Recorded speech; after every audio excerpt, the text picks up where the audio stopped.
everybody, and welcome back to our Nancy Drew Let's Play. Last episode, we were able to finish our Nancy Drew Let's Play of Message in a Haunted Mansion, and now we are moving on to Nancy Drew Treasure in a Royal Tower. This is Nancy Drew number 4. I am really excited to start this game. I haven't played this one in a very long time. I don't think I remember who the bad guy is. I might once we start playing and I see all the characters and stuff, but I really don't know what goes on in this game. So let's get into it. We're gonna click on new game. Hi there, it's me, Nancy Drew, your Just gonna do Junior. dear George. So much for my Wisconsin ski vacation. I arrived here at Wickford Castle last night, just before a blizzard swept in. The mountain is completely shut down, and the surrounding roads are closed. I think I'm one of the few guests who made it to the castle at all. The place is huge and old, and slightly creepy under the circumstances. You should hear this wind. What's more, the owner, Christy Lane, my father's friend, is away on business. I tried to ask the caretaker, Dexter Egan, how I could contact her, but he said he didn't know. Doesn't that seem odd? I couldn't help feeling like there was something he wasn't telling me. All this makes me a little nervous, but I'm determined to enjoy myself. After all, this is a vacation, right? I have big plans to explore the castle. That Ezra Wickford, the original owner, must have been quite a character to have built such an extraordinary place. It's filled with strange, dead-end corridors, for one thing. And I noticed one of the towers is totally different from the other ones. Of course, I'll have to save some time to meet Jacques Brunet, the French ski instructor. Tell Bess she'll be the first to know if he's half as gorgeous in person as he looks on his website. So, George, I guess things never quite go according to plan, but at least this time, the culprit is just a snowstorm. Talk to you soon. Love, Nan. Now all I need is a mailbox. Oh, so we have George's letter here. We're gonna need the room key. Ooh, and a locker. Better write that one down because I can't take it with me for some reason. But we're in locker 310.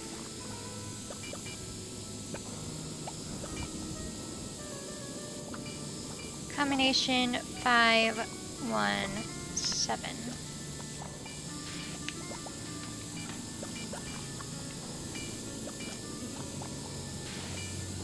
Okay.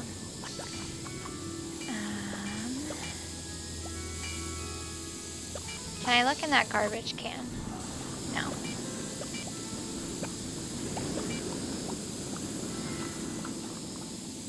What is that noise? Sassy detective. Fingerprinting. When we touch things, some of the oil from our skin is left behind on the surface of the thing we have touched. Our fingertips each have a unique pattern on them, and the oil shows or prints this pattern. This is how we get, sorry, the term fingerprint. When you touch several surfaces with the same fingertip, the oil begins to get used up, so the fingerprint becomes lighter and lighter.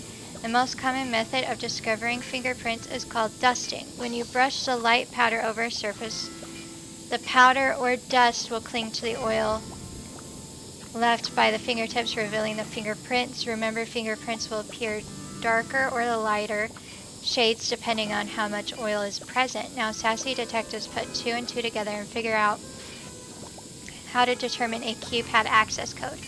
Here's a little test. If you saw the 4 fingerprints below, what order would you put them in from first to last? Will the darkest fingerprint be first that was pressed or last? So what's the code? 1735. So this is saying that the darker that the powder is on the fingerprints, the more oil was there. And so when you're using your finger, more oil is on the first one you press, less oil is on the last one. So the dark one would be first.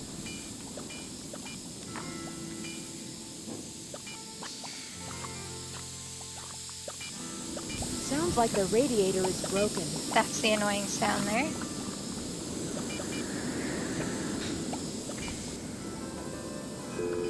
Ooh, there's our phone.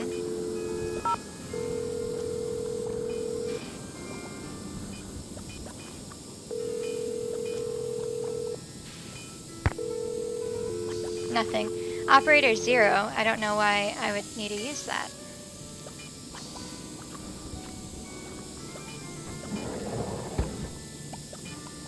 Ooh, food.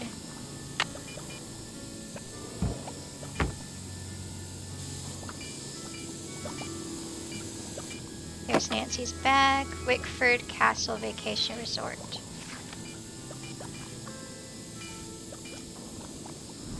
In 1920, Ezra Wickford, the inventor of chocolate milk, dreamed of building a castle like no other. The project took 7 years and 132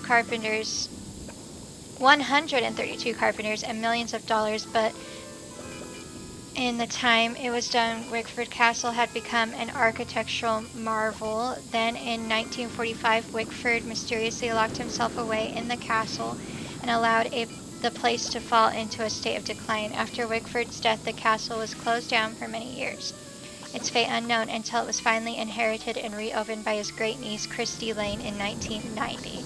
Now it is one of the most popular vacation resorts in the Midwest. The castle is a maze of corridors, and some of them lead to nowhere. No one knows why Ezra included these dead ends in his castle design, but everyone agrees he must have had quite an imagination. Learn from the story of the 18th century French tower. During his travels to France, Wickford became so enchanted with the Chateau Rochemont that he bought the castle's grand tower and had it built onto this castle in 1924. Few people have ever seen the inside of the tower because Mr. Wickford kept it sealed off. The tower is still closed, but in coming months, Christy Lane plans to open it up to guests and offer guided tours. Miss Lane also plans to restore the vintage 1920s elevator to its original condition.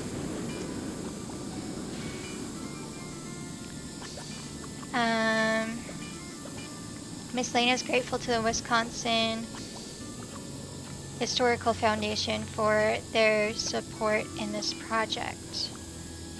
Visit the library. Also while in France, Wickford acquired a majestic library and many of its contents from the estate of Jean Leboeuf. The room is filled with antique books, both French and English. It's worth a visit just to see Marcel Bonnet's famous portrait of Marie Antoinette, which was imported from the Chateau Rochemont.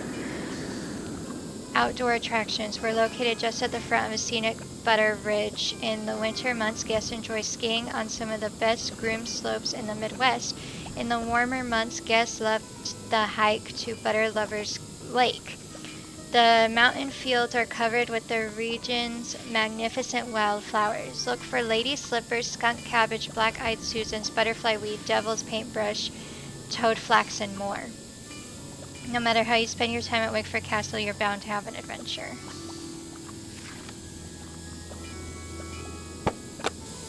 Interesting.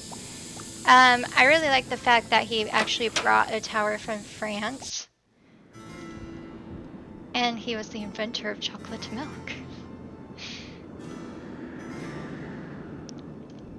Okay, so our room is like 203 through 207. So it's 205, I bet. Yeah, that's our room. I just wanted to make sure.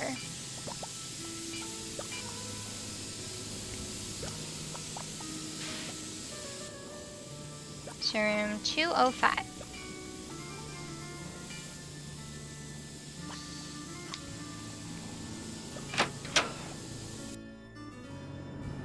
don't want to get lost.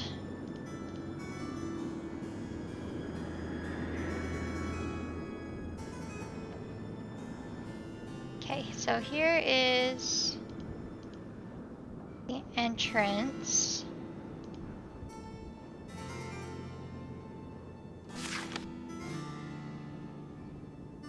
Le Pierre Chateau, the oldest chateau in Lake Pond, Wisconsin. Can you handle the view? Pepper Cliff Farms.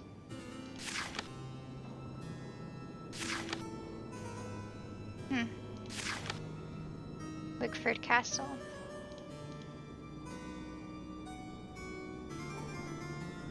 Hello, Miss Drew. Did you get squared away upstairs?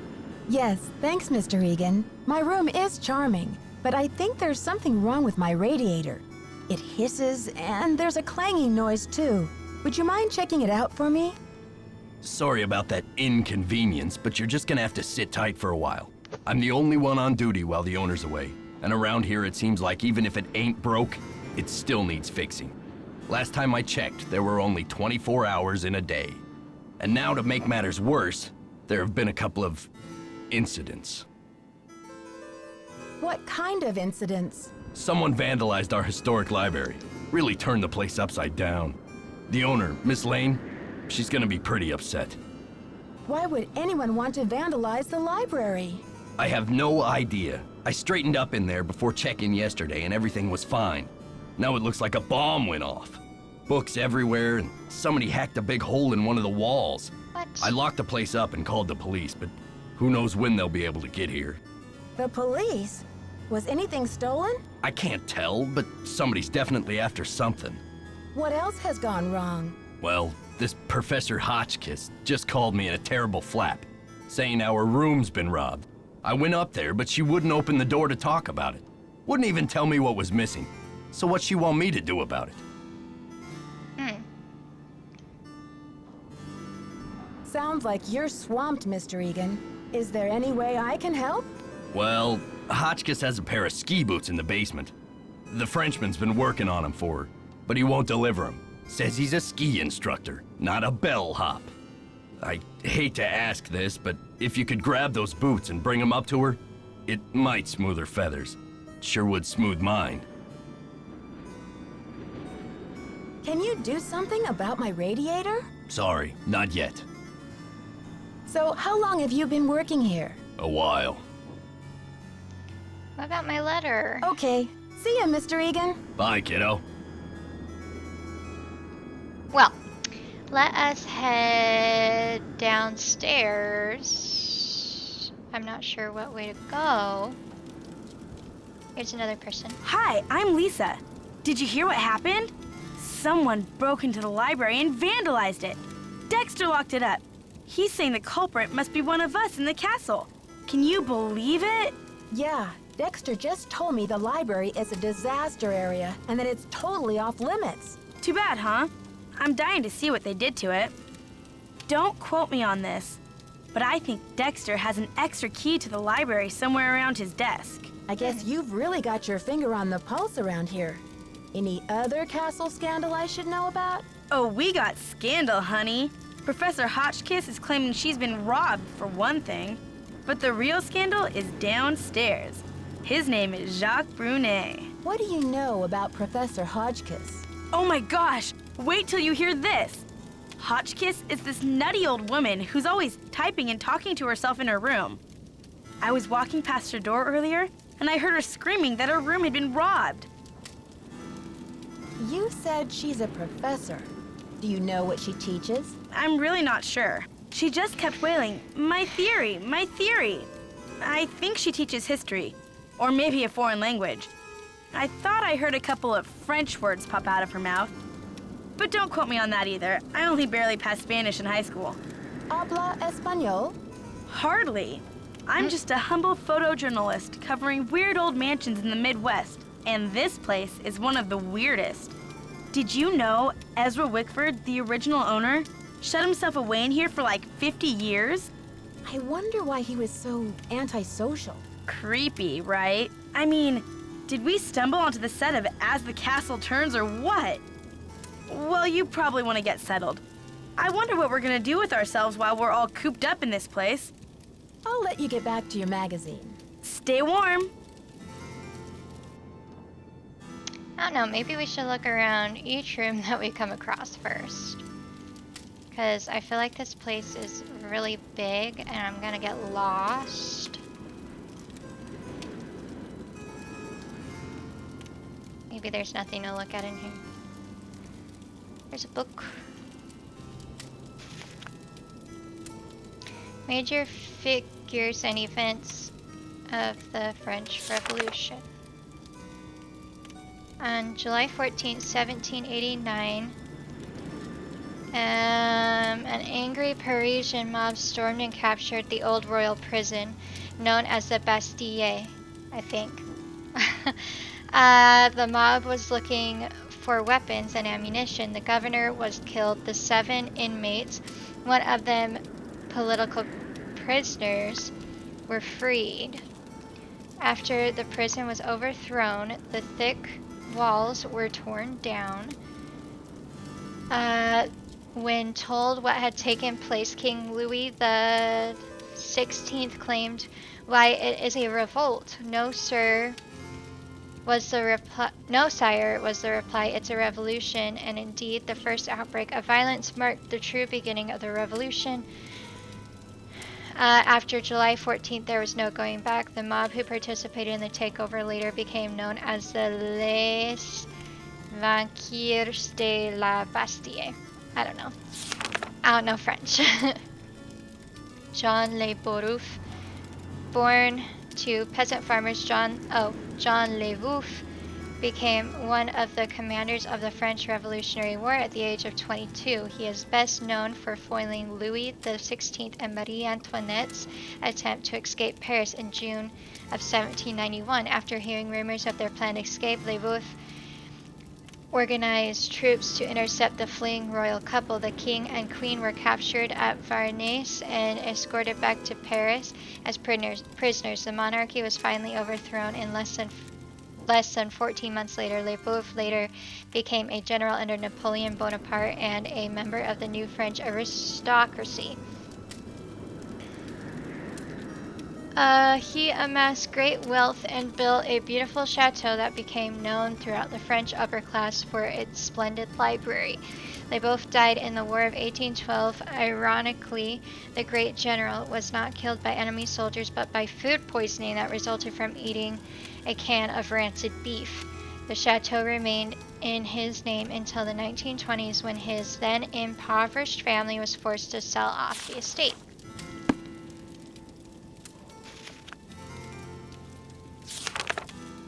Marie Antoinette, born in Vienna, Austria on November 2nd, 1755. She was the youngest daughter of Francis I and Maria Theresa, Emperor and Empress of the Holy Roman Empire.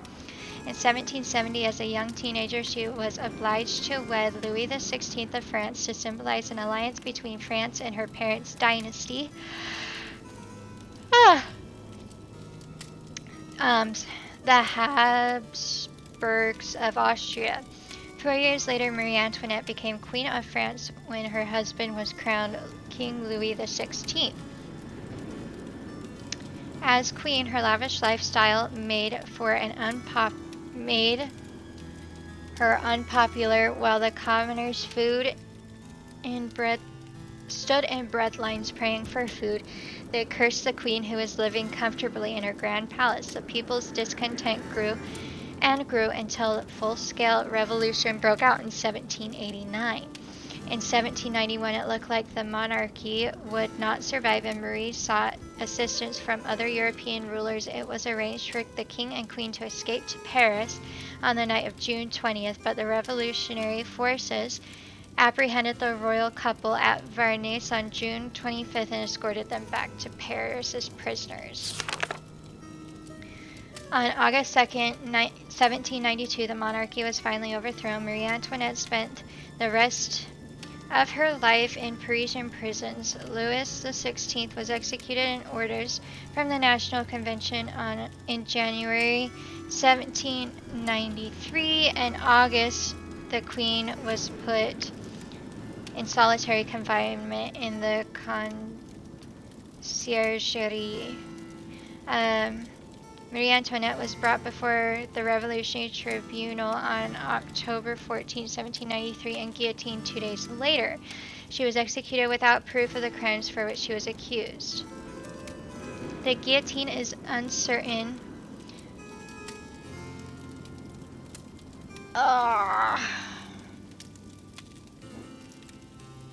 It is uncertain who actually invented the guillotine, but we do know that it was named after Dr. Joseph Guillotine, who recommended its use to the National Assembly in France in 1789 as the most humane and efficient form of capital punishment. A guillotine similar to this one was used to behead thousands, including Marie Antoinette, during the French Revolution.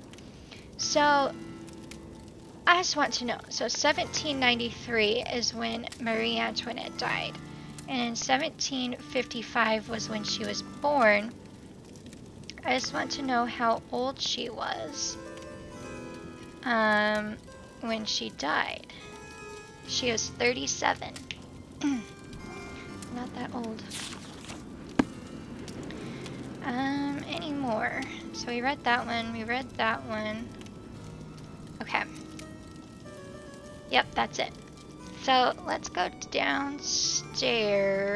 I believe there's stairs over here. Yep.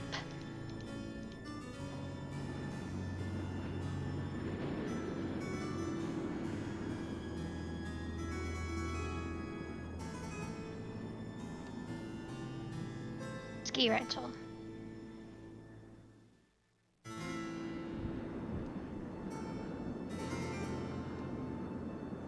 Here we are.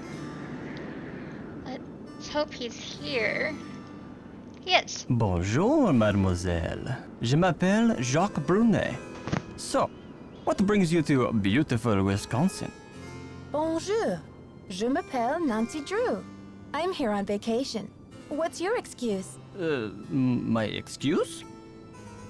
Yeah, what brings a professional skier from France to Wisconsin? Why not Aspen or Lake Tahoe? I am here for Isabelle, mon petit chou. She's an American studying at the university in Madison, and I've asked her to marry me. That is excuse enough to be in Wisconsin, n'est-ce pas? And besides, I am not the first French work of art to end up here. Ah, so you came halfway across the world for love. That's a fine excuse. So, when's the wedding? As soon as possible. Are you the eager one, or is she? Do not ask me about the affairs of my heart, Nancy, or I will think you are trying to steal it. But tell me, how will you spend your time here, Nancy? I'm dying to have a look inside that library. I heard it was vandalized. Do you know anything? Nancy, a pretty girl should not worry herself with this type of thing while she is on vacation. I should warn you, Dexter is very protective of this place. He does not take kindly to people snooping around where they should not. Thanks for the tip, but I think Dexter and I are going to get along just fine. Get along just fine, you say? Ah, a woman who knows her own powers of persuasion. Elle est dangereuse, non? Ciao! Ah, Nancy, comment ça va? Tell me about these boxes you're making. When I am not skiing, I need some other way to express myself. So voila! I make these hot boxes for keeping secrets safe. I'm sure you have many secrets, Nancy. Do you know much about the tower that's closed off? I heard the original owner imported it from France. It comes from the Chateau Rochemont in a town in France near where I grew up.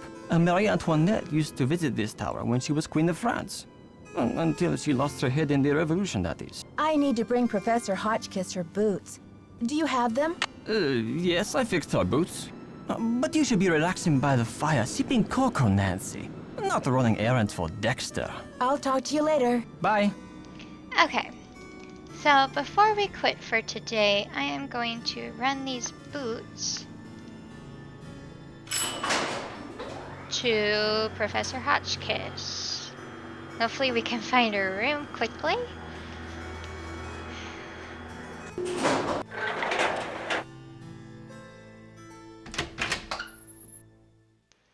believe she's on the second floor.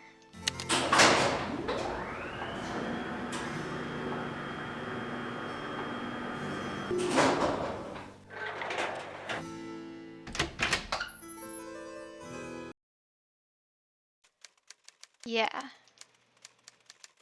Follow the typing.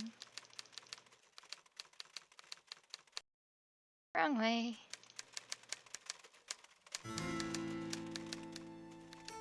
I think she's right here.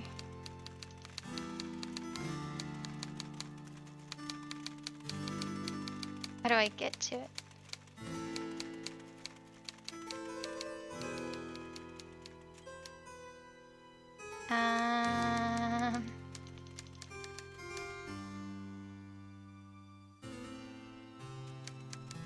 There we go.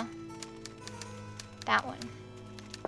Yes, hello? Is that Jacques with my boots? Actually, it's Nancy Drew. But I do have your boots for you. Oh, good. Boots, fine. Thank you, thank you. Everything is fine. Just leave the boots at the door, please. Yeah. Oh, and it seems I'm out of change. I'll just have to tip you the next time, Mandy. It's Nancy, and I'm happy to leave the boots. But if you're not too busy, Professor, I'd just like to introduce myself properly and ask you a couple of questions. Questions, yes, yes, and proper introduction sounds lovely, but not now, maybe later. Okay. Here's your boots. Okay, well everybody, so I think that we've met all of the characters. We have Professor Hotchkiss, we have Dexter, we have the French guy downstairs, and the girl in the, by the fire. I can't remember her name. But yeah, so we've met those 4 characters. Let me know what you think about each one of them. Who do you think vandalized the library? Maybe it was us. Maybe it was Nancy. Well, let me know. I hope you guys have a great week. Have courage and be kind, and we shall see you all next time. Bye!